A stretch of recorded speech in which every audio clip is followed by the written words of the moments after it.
Мұрын бітелгенде не істеу керек? Табиғи түрде дұрыс тыныс алу бүкіл дененің денсаулығы.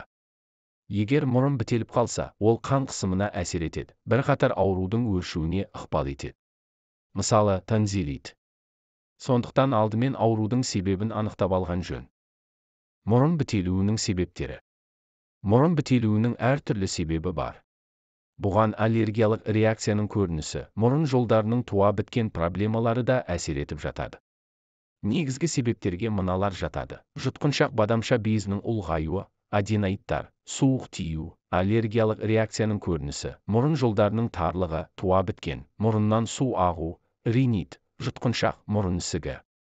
Маусымдық өзгерістер, алкоголь, ащы тағам, гормоналды өзгерістер, мұрындағы бөгде зат, гипертония, тұмау, астма, синусит, жүктілік, мұрын полиптері, ұйқыдағы апноэ.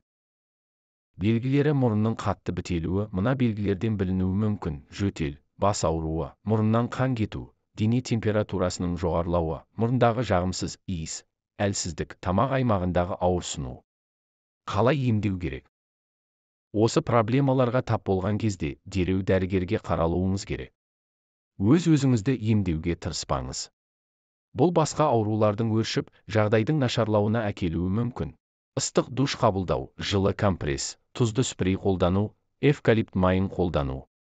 Сонымен қатар бөлмедегі ауа әрқашан таза болуы керек.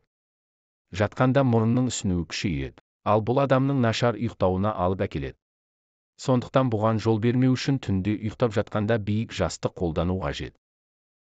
Мұнымен қоса, мұрын бітелгенде темекі шегуді доғарыңыз. Мұрын бітелуі аллергиялық болса, есік-терезені жабық ұстаңыз. Желді және құрғақ күні көшеге шықпауға тырысыңыз. Видео ұнаса арнама тіркеліп, өз пікіріңізді білдіре кетіңіз. Сіздің ойыңыз біз үшін өте маңызды. Рахмет.